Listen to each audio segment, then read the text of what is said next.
बिहार में राजनीतिक चर्चाओं के बीच कई महानुभावों की चर्चाएं भी हो रही हैं और इसी बीच में आपने देखा होगा कि जेपी की चर्चा हो रही है, लोहिया की चर्चा हो रही है, रघुवंश बाबू भी चर्चा में आ गए हैं और वहीं रामविलास पासवान की भी चर्चा ज़बरदस्त हो रही है। इन सब के बीच में आपने देखा होगा कि एक दिन पहले किस तरह से चिराग पासवान और तेजस्वी यादव की मुलाकात होती है और इस मुलाकात के बाद कई तरह की चर्चाएँ शुरू हो जाती हैं। मीडिया का जमावड़ा होता है और दोनों बातें तो करते ही हैं, उसके साथ साथ राजनीतिक बयान भी दे देते हैं और इस राजनीतिक बयान में कहीं ना कहीं नीतीश कुमार निशाने पर होते हैं। एक बार फिर से ऐसी ही एक बात हुई है जिसको लेकर के हम आपके सामने हाजिर हुए हैं। आपको बता दें कि रघुवंश बाबू की भी 1 वर्ष पहले मृत्यु हो गई थी। उनके असामयिक निधन के बाद कई तरह के चर्चाएं शुरू हुई थी, उनकी चिट्ठी की चर्चा हुई थी, जिसकी चर्चा आज भी आपने देखा होगा कि पटना से गोपालगंज जाने के समय तेजस्वी यादव ने किया था, जिसकी हमने आपको जानकारी दी थी। उनके साथ भारतीय जनता पार्टी खड़ा हुई, ये भी हमने जानकारी दी थी। लेकिन एक घटना जो नीतीश कुमार और बिहार की राजनीति में कहीं ना कहीं चर्चा का विषय फिर बनने वाली है और इस चर्चा के क्या मायने हैं, इसके क्या आने वाले समय में मतलब निकाले जा सकते हैं, ये बड़ा महत्वपूर्ण है। आपको पता है कि रघुवंश बाबू के पुत्र सत्य प्रकाश सिंह, जो उनकी मृत्यु के बाद लगातार अपने ही दल, जिस दल के संस्थापक रघुवंश बाबू थे, उस दल के नेताओं पर काफ़ी गुस्से में थे। तेजस्वी यादव को लेकर के भी काफ़ी गुस्से में थे और लालू प्रसाद को लेकर के भी गुस्से में थे। इस गुस्से का इजहार तब हुआ और इसका फ़ायदा तब उठा लिया जदयू ने, जब नीतीश कुमार ने सत्य प्रकाश को अपनी पार्टी में शामिल करा लिया और वो भी ठीक 2020 के चुनाव से पहले।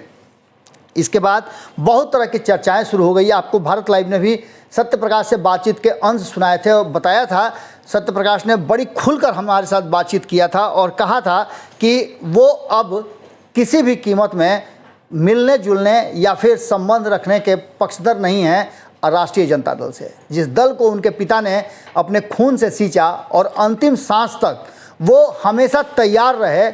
उसके बाद उनके साथ जो व्यवहार हुआ वो कहीं से उचित नहीं है। इन्हीं सब बातों को लेकर के आपको पता है कि तेज प्रताप यादव ने भी 1 लोटा पानी वाला बयान दे दिया था।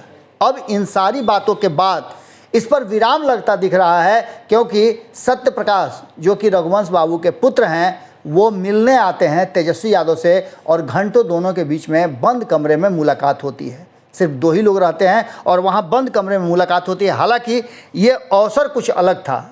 आपको बता दें कि रघुवंश बाबू की 13 सितंबर को पुण्यतिथि है, प्रथम पुण्यतिथि है और इस पुण्यतिथि के अवसर पर श्रद्धांजलि सभा आयोजित की गई है, जिसमें शामिल होने के लिए तेजस्वी यादव को आमंत्रण देने के लिए आए हुए थे, कहीं ना कहीं अगर कहा जाए तो सत्य प्रकाश।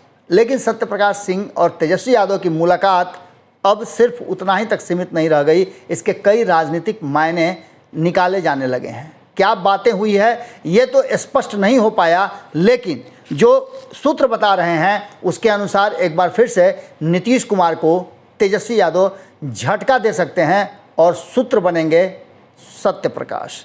क्या होगा ये तो आने वाला वक्त बताएगा, लेकिन नीतीश कुमार की रणनीति के पीछे पीछे ठीक खड़े हैं तेजस्वी यादव, जो लगातार झटका पर झटका देने की तैयारी कर रहे हैं। जुड़े रहिए भारत लाइव के साथ, खबरें लगातार जारी है। बहुत बहुत धन्यवाद। अगर ये वीडियो पसंद आई और वह बिहार के राजनीति और बिहारियत से सरोकार रखेनी तो सब्सक्राइब बटन दबा के चैनल के सब्सक्राइब कर ली। ओजे एगो घंटी बा, ओकरा बटन दबा देला से कुल सटीक और मारक खबर रुआ मुफ्त में मिल जाई। अगर रुआ पत्रकारिता के हमनी के नया प्रयोग में सहयोग कर चाहतानी तो ज्वाइन बटन दबा दी। पेटीएम नंबर नोट कर ली 9386816700। धन्यवाद।